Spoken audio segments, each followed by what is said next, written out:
This is an RNZ podcast. My heels are killing me. Hello, I'm Sonia Sly, and this is the final episode of RNZ podcast, My Heels Are Killing Me. We head somewhere this time a bit unexpected, and this one's for the boys. Here is our chance to be number one.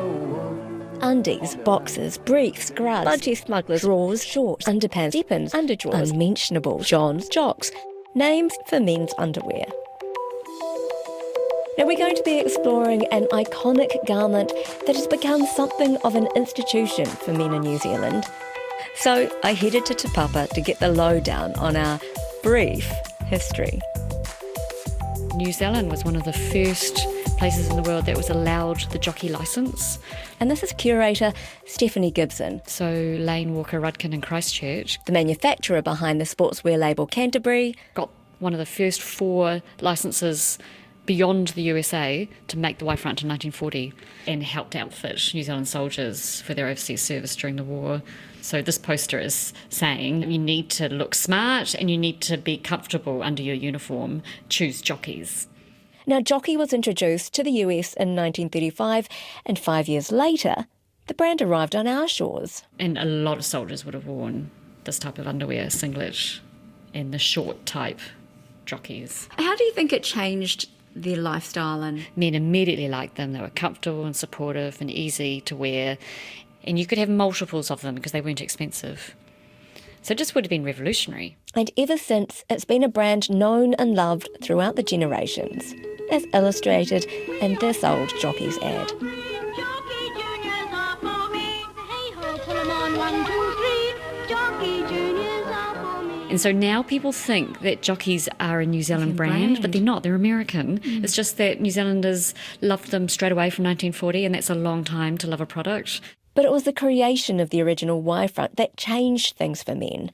A design based on The jock strap that men wore for cycling, so that's where the Y-front idea came in. It's about how that binding is done around the sensitive area so that everything's held in place, but it's comfortable. So it's the way the material is folded and bound, and the way the binding goes right up to the waist. The waist takes some of the support. You see, underwear hasn't always been so comfortable. So in the past, you might have worn something that was probably quite cumbersome. I guess it's probably almost like a long john that they were wearing. Like a long and john, apparently yes. some of them had slits in the knees. Maybe leather waistbands, there would have been buttons, it would have been a little bit fiddly. Underwear manufacturers were always looking for ways to make underwear more comfortable. But in the 19th century and the early 20th century, you wore a lot of underwear against your skin because you wanted to protect your clothing from human sweat.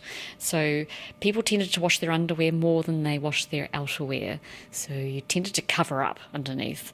And also people wanted to be clean, and they really believed in the hygienic properties of underwear. So people wore knitted wool or knitted cotton, natural fibres. They were considered good for the skin and for circulation and airflow and for cleanliness.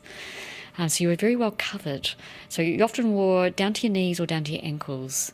Then what happened in the late 19th century, early 20th century, people started to ease up all across the board, especially around the First World War period, and people became more active. I'm talking about both men and women here. So cycling was very popular. Boxing had a huge influence in the 20s, and people started to wear boxer shorts. So their underwear started to come up, started to become a bit more comfortable. Sport is hugely important on freeing up underwear and being a lot lighter and shorter and easier to use and look after. And Te Papa has some pairs of men's underwear in their collection. New and used. We have a 1950s pair in our collection. We actually don't have a pair from the 1940s. Underwear is not something that particularly men keep and offer to museums. But even I can't get my head around the idea of donating a pair of worn underpants to a museum. I guess they reveal more about a period of time than we might think. So it's actually very rare for a museum to have men's underwear. We have quite a bit of women's underwear. They tend to keep theirs, especially their special pieces. Like from a wedding trousseau, for example, you might get beautiful embroidered underwear. But men tend to wear theirs and then throw them out, so they wear out. This actually has come from a member of the Seddon family, this pair. The Seddon family have donated many wonderful items of clothing to us over the years, usually very fine clothing worn for state events, but we also have this great pair of just everyday men's underwear.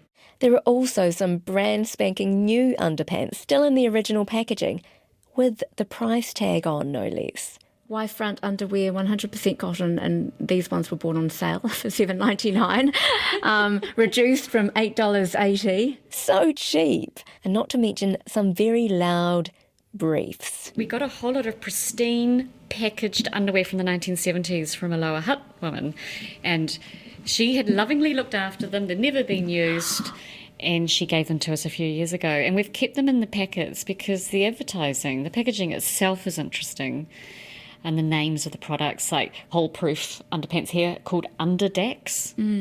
It's hilarious. And these are patterned synthetic men's underwear from the 70s. Which just goes to show that underwear moves with the fashion of the times.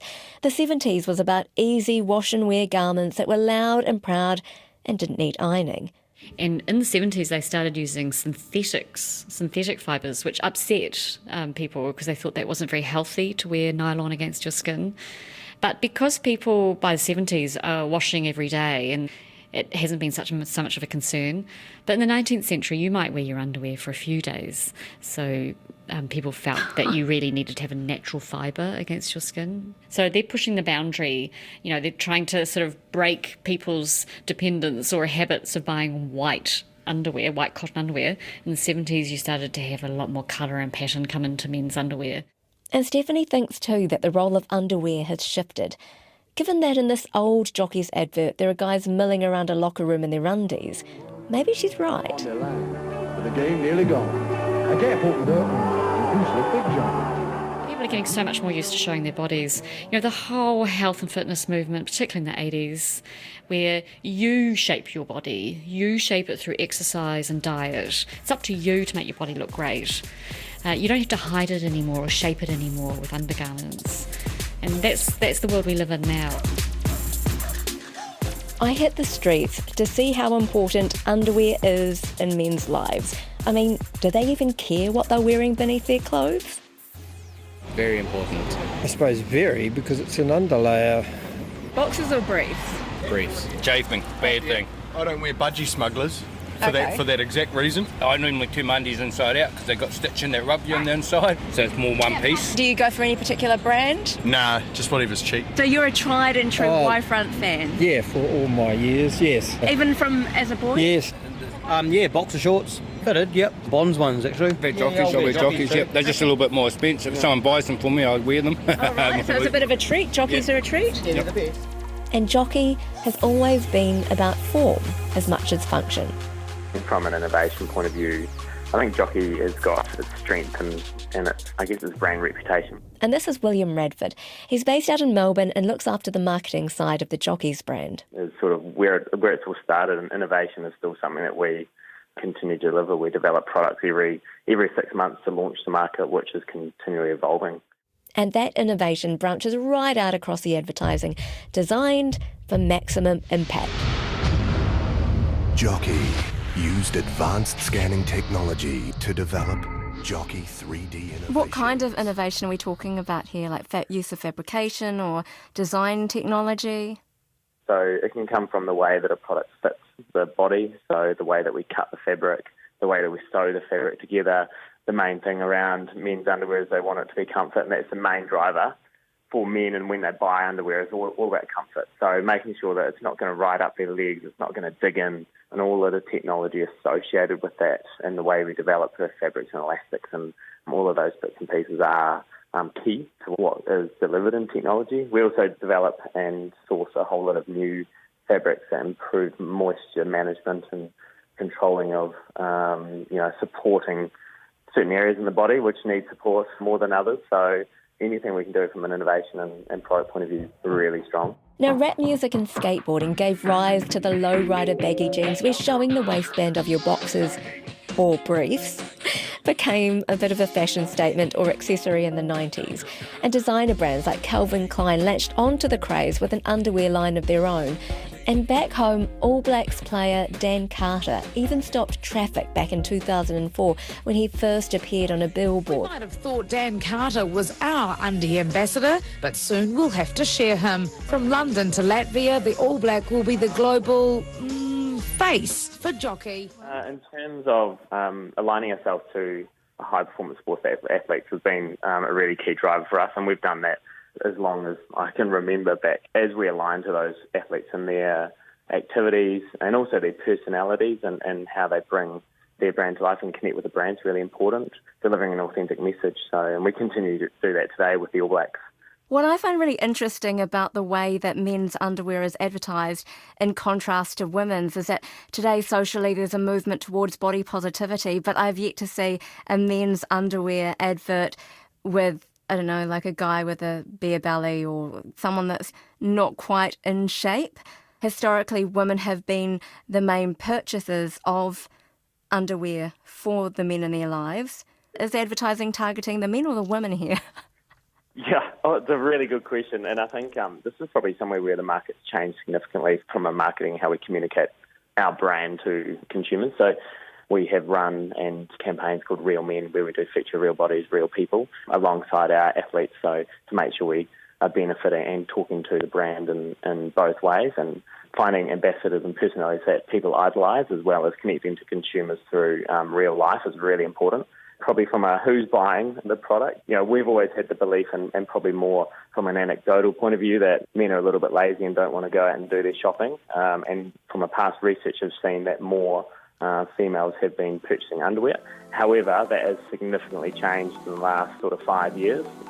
Do you buy your own underwear? I do. I'm very particular. How often will you go and buy them? When I see a few holes in them old undies, yeah. More men are definitely taking control of their underwear purchases and wanting to wear and source the products that they think are comfortable, instead of getting the delivery of underwear that they always had in the past that they've put up with. Put up with, that's interesting.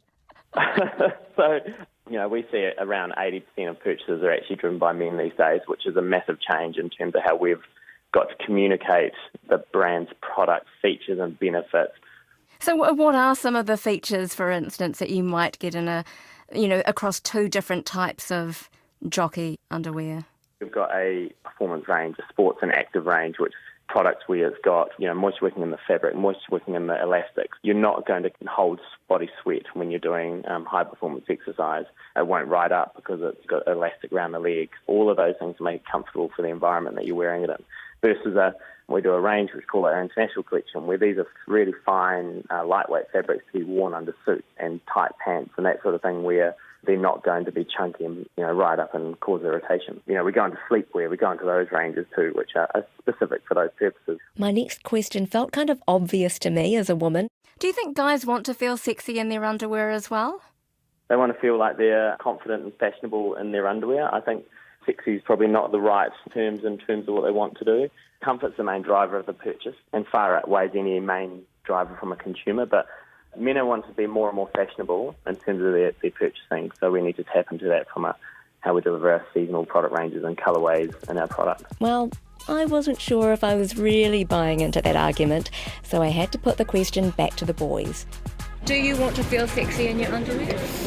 No. Yeah, I do. Good ones, you got the holy one for work. I go for more comfort. Presentable if you get your pants off. What about colour? I mean, if it's pink, it's pink. If it's going to be like neon like your vest, are you going to still wear it? Oh, I mean, if it's a fresh pair of undies, why not? Would you ever wear a G-string? Have you? No, I haven't. No? If you paid me enough, maybe. Depends what sort of movie I'm making. Okay, enough of these shenanigans. Back to William. We get a lot of international trends coming through, some that we never see disappearing, camouflage in sort of different ways, and bright colours are coming through. And a lot of stuff that we see is, depending on the different ages, a really simplistic, sophisticated line where there's not too much colour. So it varies by age group. Has the design for the Y front changed much? No, that's one of probably our core features from a brand point of view, that we don't change our products once we've launched them. And Y front's a classic example of that. It's still very similar, if not identical, to the item that was launched in the 40s. The innovation's probably taken over since then. I think the Y-Front's designs around comfort and coverage. The product is delivered through a unique heavyweight interlock fabric. It's developed definitely around support, around the crutch and the front, accessibility too, around making it convenient for certain moments throughout the day when you need it to be convenient. Now, if we look at the kind of the broader fashion context, because we can't deny that, if you're in the garment industry, underwear is part of that. Does Jockey have a range, or are they looking towards creating their product in a way that is sustainable? Yeah, so we have a future view on the way that we're approaching that, and it's not something that you can change overnight. We've got a lot of policies we've got in place around how we manage our sustainable future and the products that we deliver. So we've got a plan where we're looking at different fabrications on our current ranges and new fabrications to enter into the market. We're also doing a lot of work around and a plan around reducing packaging that we use across all of our ranges, which in turn reduces the amount of water and energy we use globally in the product. So we use a number of fabrics at the moment which are all sustainable and renewable around modal throughout our men's and women's ranges, and it's something we are rolling out across a number of our other products as well. But we want to have a view that in the long term we've got a really sustainable future. Underwear is an essential that people have to have, but I wonder if to some degree as well it has also become something that is now considerably more like a luxury item. The old adage of put a pair of socks and undies in the stocking is still very strong and relatable to a lot of people. In terms of probably global impact from a global market, everybody needs underwear at all times, except you do notice people make their underwear last longer. So the old favourites where they're getting all holy might just last a little bit longer and they'll hold off purchasing a bit longer. But we do see that sales are still fairly steady across a range, even in an economic downturn, because it's effectively an item that everybody does need. We just don't see the purchase frequency as often as what we would normally. That was William Radford from Jockey, and you also heard curator Stephanie Gibson from Te Papa. And that was the final episode of My Heels Are Killing Me, a podcast looking at fashion and the garment industry here in New Zealand.